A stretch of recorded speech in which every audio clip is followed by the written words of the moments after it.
The first time I set foot on the shores of Lake Bodom, a chill ran down my spine. My name is Alex Turner, and I am a true crime writer, driven by an insatiable curiosity for the unsolved mysteries of the world. The Lake Bodom murders, an infamous cold case from 1960, had always fascinated me. 4 teenagers went camping here, and by morning, 3 of them were dead, brutally murdered. The sole survivor, Nina, escaped with her life but no memory of what happened. The case was never solved, leaving a haunting question mark over the events of that night. I set up my tent near the edge of the lake, the sun setting behind the forest and casting long shadows across the water. As night fell, the stories of what happened here played on a loop in my mind. It was said that strange lights had been seen over the lake that night, and some even whispered of supernatural forces at work. Determined to uncover the truth, I began recording my observations, hoping to capture anything unusual that might hint at what had occurred all those years ago. As the night wore on, I sat by the campfire, poring over old police reports and articles.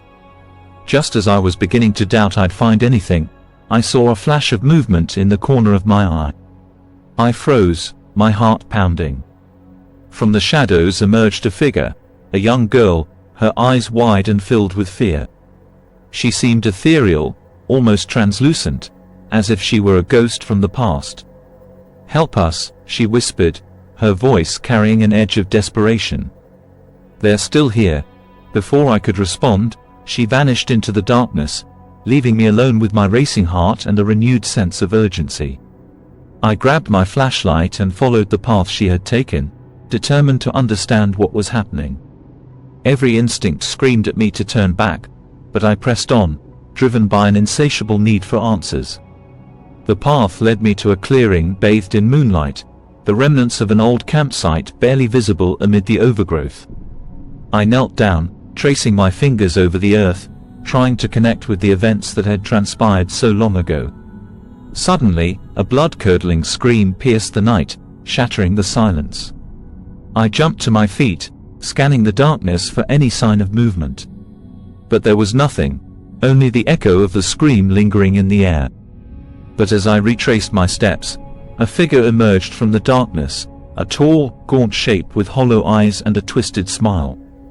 It was then that I realized I wasn't alone in these woods. Whatever had haunted the lake for decades was still here, watching, waiting. And I was its next target. I stumbled back to my campsite, my mind racing.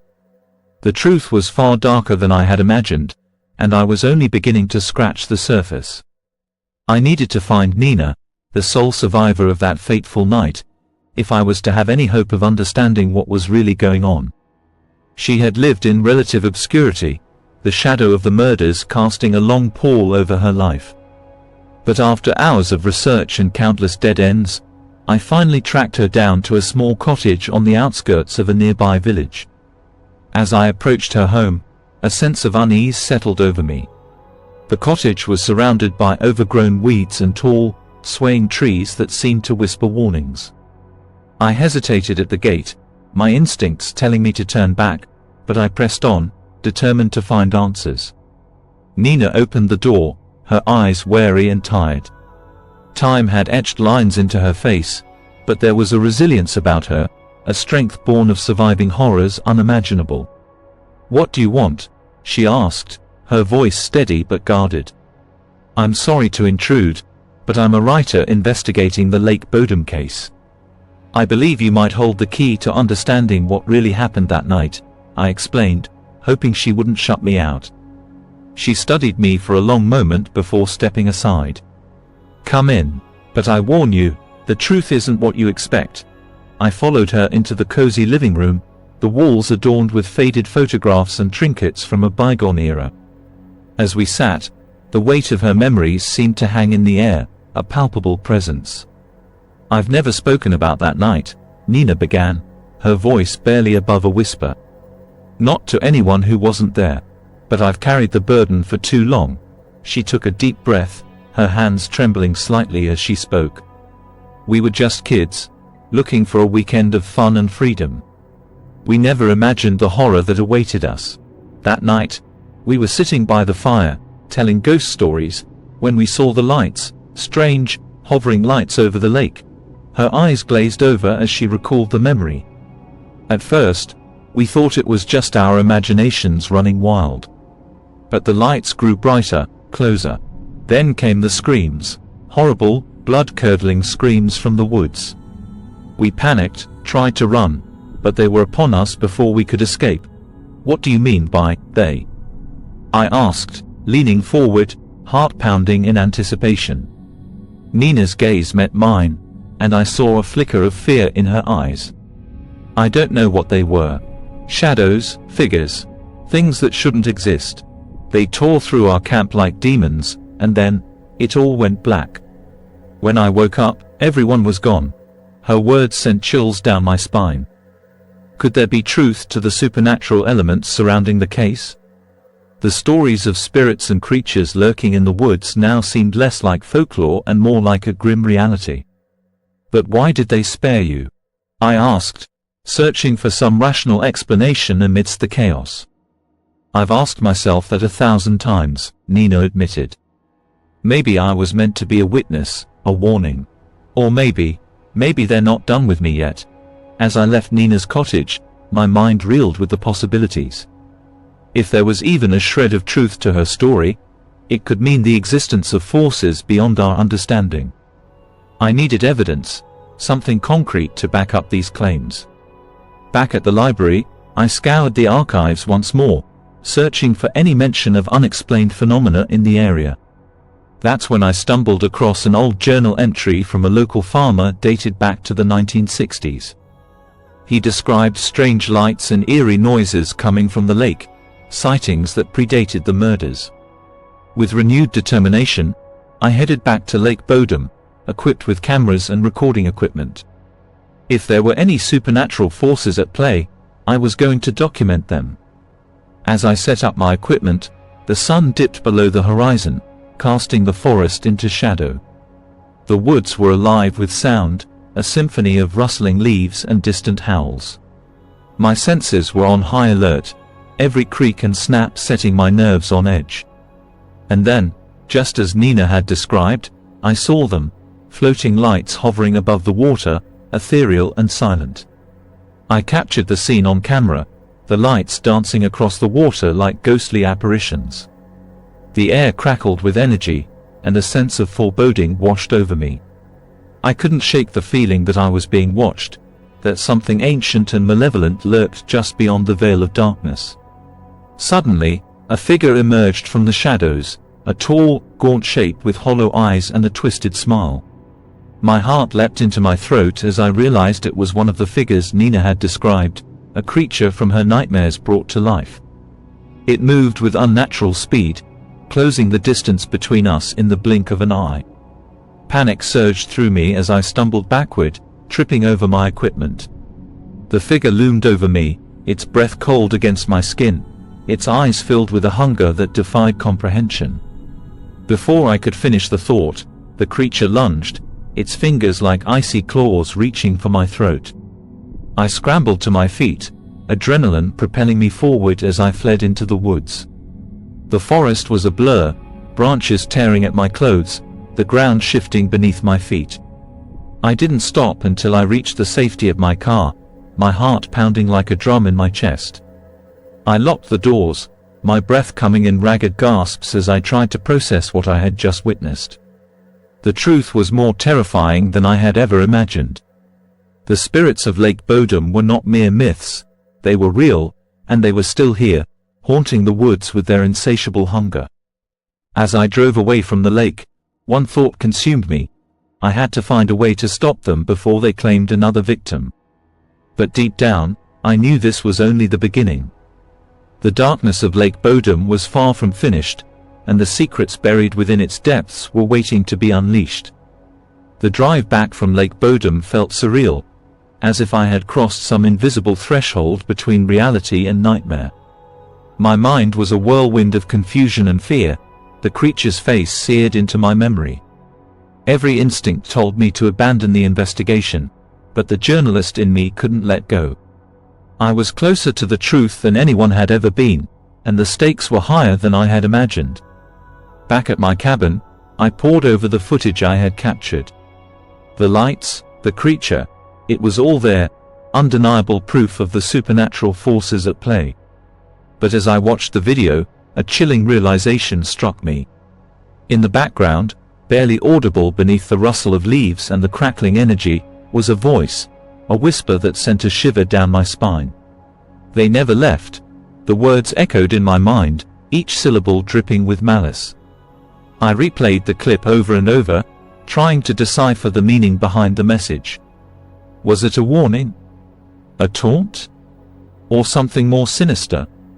Determined to uncover the truth, I returned to the village and sought out the local historian, a man named Eric Lindholm, who was known for his knowledge of the area's folklore and legends. His small office was cluttered with books and artifacts, each piece a fragment of the region's storied past. "Mr. Turner," he greeted me with a nod. "I've heard about your interest in Lake Bodom. You're not the first to seek answers, but perhaps you'll be the first to find them." I explained my encounters and the evidence I had gathered, watching as his eyes widened with a mix of fascination and dread. "Strange lights, shadowy figures.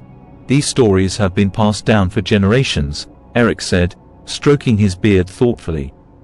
"Some say the lake is a portal, a place where the veil between worlds is thin.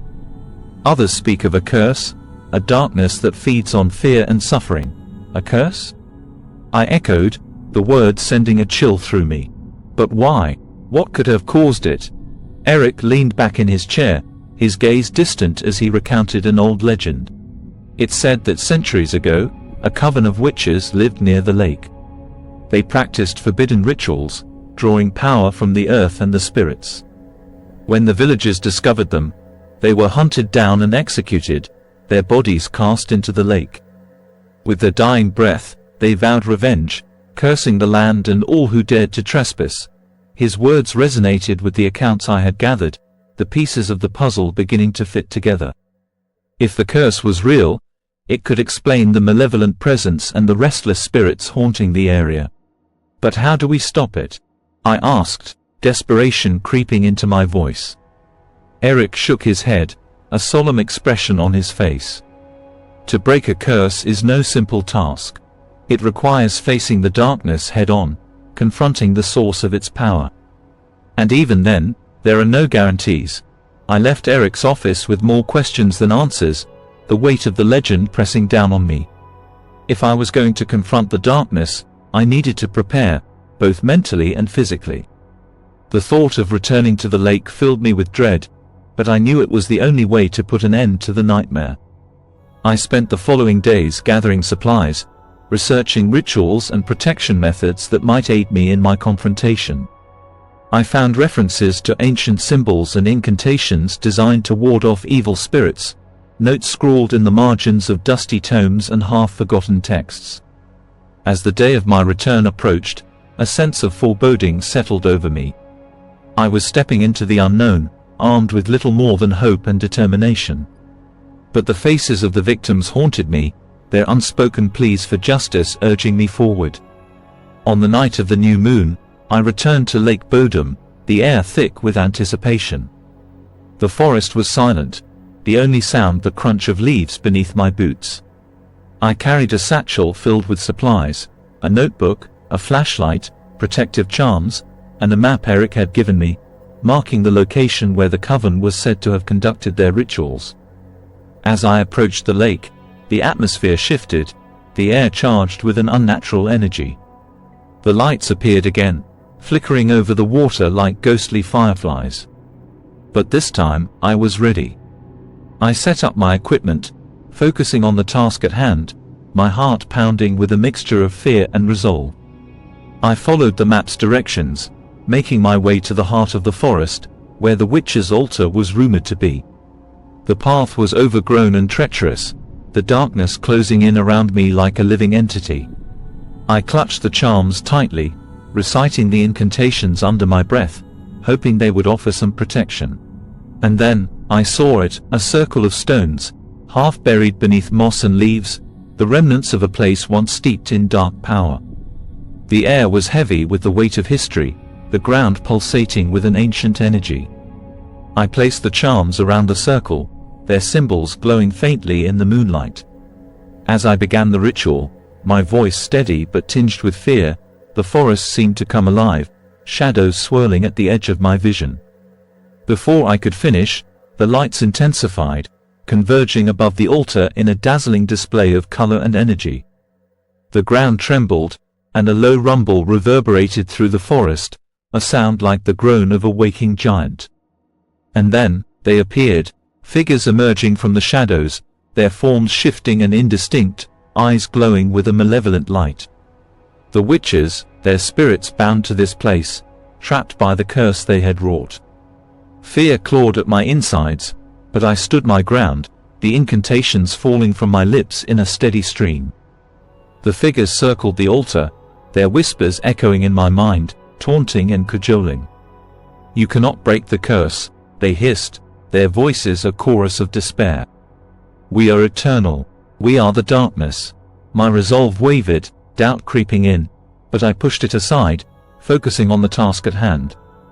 I poured salt around the circle, the grains catching the moonlight, and held up the charms, their symbols glowing with a fierce intensity.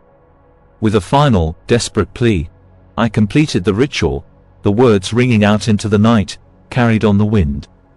For a moment, time seemed to stand still, the forest holding its breath as the energy reached its peak. And then, with a blinding flash of light, the figures vanished, the darkness dissipating like smoke in the wind. The air was still, the only sound the gentle lapping of the lake against the shore. I sank to my knees, the weight of the ordeal crashing over me, a mixture of relief and exhaustion. The curse was broken, the spirits freed from their eternal torment. But as I sat there, the night sky stretching above me, a nagging doubt lingered in the back of my mind. Had I truly vanquished the darkness, or was this just a temporary reprieve? Only time would tell. As I made my way back through the forest, the first light of dawn breaking over the horizon, I knew my journey was far from over. The truth of Lake Bodom was a labyrinth of shadows, and I was determined to uncover every dark corner, no matter where it led. For in the depths of the forest, where the veil between worlds was thin, there were whispers of a story yet to be told, a story of revenge, redemption, and the unyielding power of the human spirit.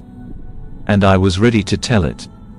As I returned to the village, the morning sun casting a warm glow over the landscape, a sense of accomplishment settled over me. I had confronted the darkness and emerged victorious, or so I thought. But as the day wore on, an unsettling feeling gnawed at the edges of my consciousness. Something wasn't right. I couldn't shake the suspicion that the ritual hadn't ended the curse, that the true source of the darkness was still lurking in the shadows, waiting for the perfect moment to strike. My instincts urged me to dig deeper, to uncover the layers of deception that shrouded Lake Bodom. I spent the next few days reviewing my recordings, analyzing the footage frame by frame. The whispers, the lights, the figures, they were all there, captured in stark detail. But there was something else, something I had missed the first time around. In the corner of one frame, almost imperceptible, was a figure standing among the trees. It was not one of the spectral witches I had encountered, but a person, flesh and blood. My heart raced as I zoomed in on the image, my mind reeling with possibilities. Could there be a human element to the horrors at Lake Bodom? Determined to follow this new lead, I returned to the village and sought out the police records from the original investigation. After hours of sifting through old files and documents, I stumbled across a name that sent a shiver down my spine: Matti Heikkinen, a local woodsman who had been a suspect in the initial investigation but was never charged due to lack of evidence.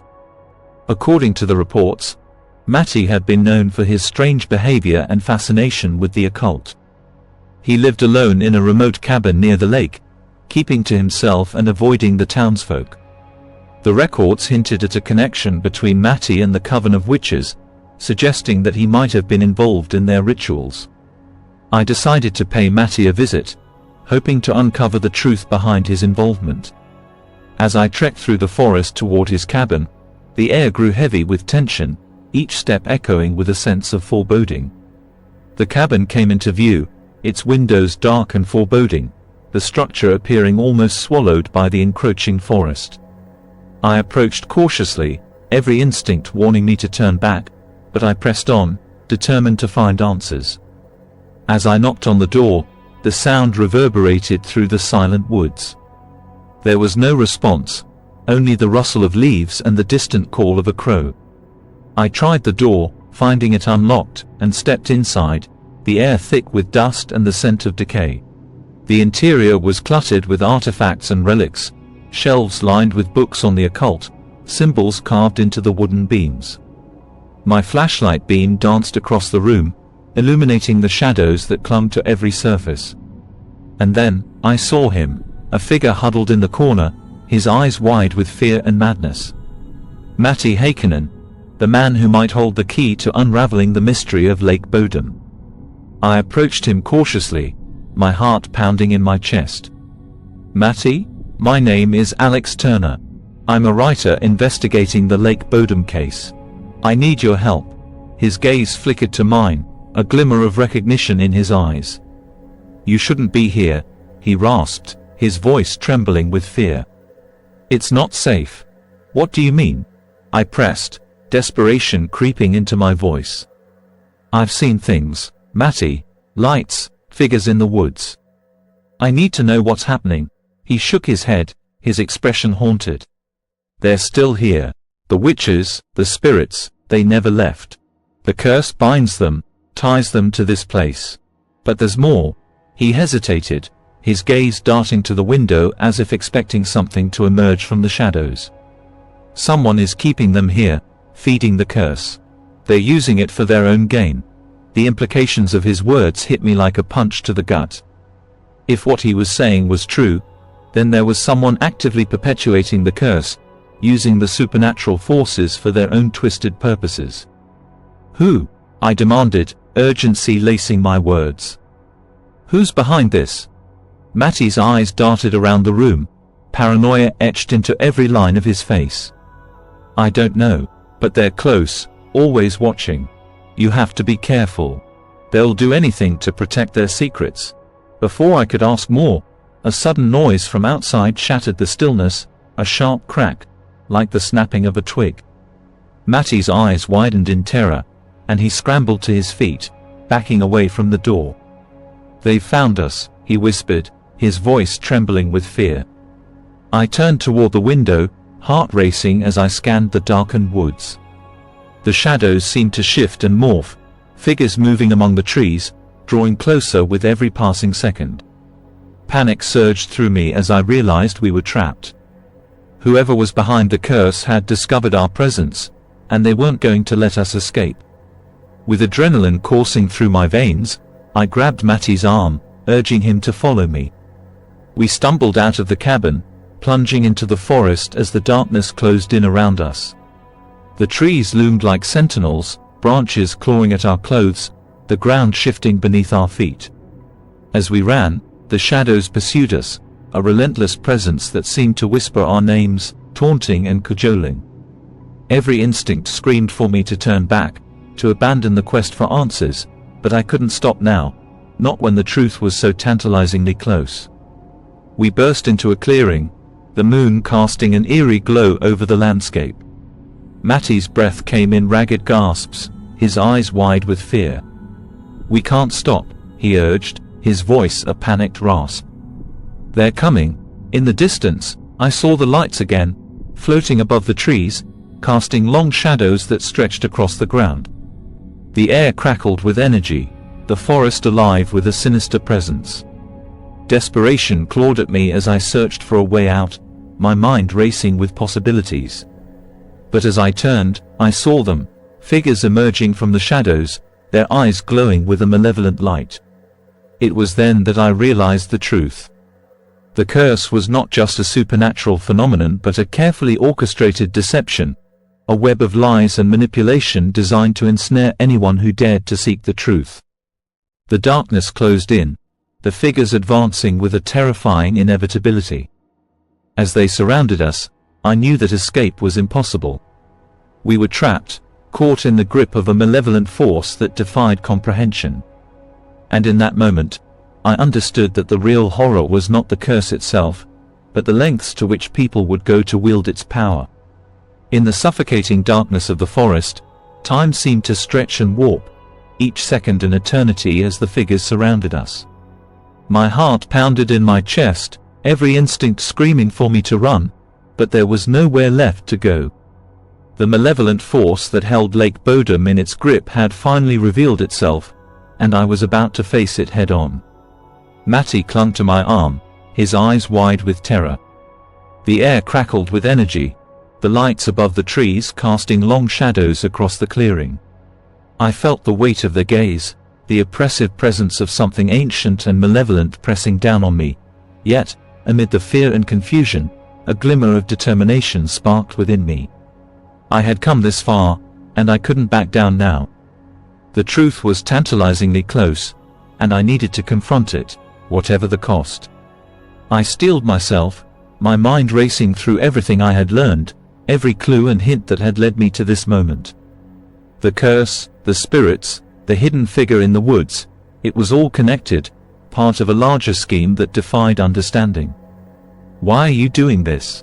I called out, my voice echoing through the clearing. "What do you want?" A figure stepped forward, their face obscured by shadow, but their eyes burned with a cold, calculating intelligence. "The truth, Mr. Turner, is a dangerous thing," they said, their voice smooth and unnervingly calm.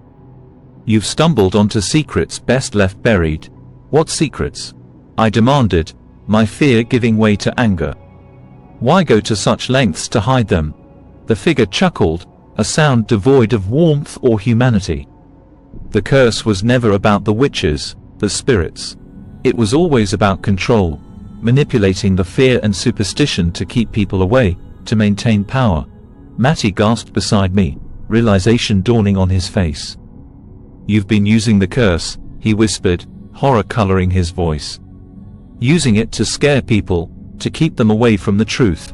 "Precisely," the figure replied, a smug satisfaction in their tone.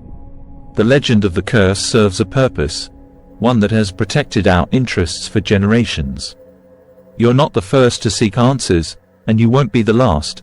As the words sank in, a wave of anger washed over me. The darkness that plagued Lake Bodom was not a supernatural force but a construct of human greed and manipulation. The real curse was the lengths to which people would go to maintain power, to control and deceive. But before I could respond, the air shimmered with an unnatural energy, the lights above the trees intensifying. The figures around us began to dissolve, their forms dissipating like smoke in the wind, leaving only the figure standing before us. "You see, Mr. Turner," they said, a note of triumph in their voice, "the true power lies not in the curse itself, but in the fear it inspires. And that fear will never die." With a flick of their wrist, the figure vanished, leaving me and Matty alone in the clearing, the oppressive weight of the truth settling over us like a shroud. As the first light of dawn broke over the horizon, the forest seemed to exhale, the shadows retreating as the sun chased them away. Matty and I made our way back through the woods, the weight of what we had uncovered settling over us. In the aftermath of the revelation, I felt a strange sense of clarity. The story of Lake Bodom was not just one of horror and tragedy, but of the human capacity for evil, and the power of truth to break through the darkness. Months passed, and the story of Lake Bodom continued to haunt me, a reminder of the shadows that lurked beneath the surface of human nature.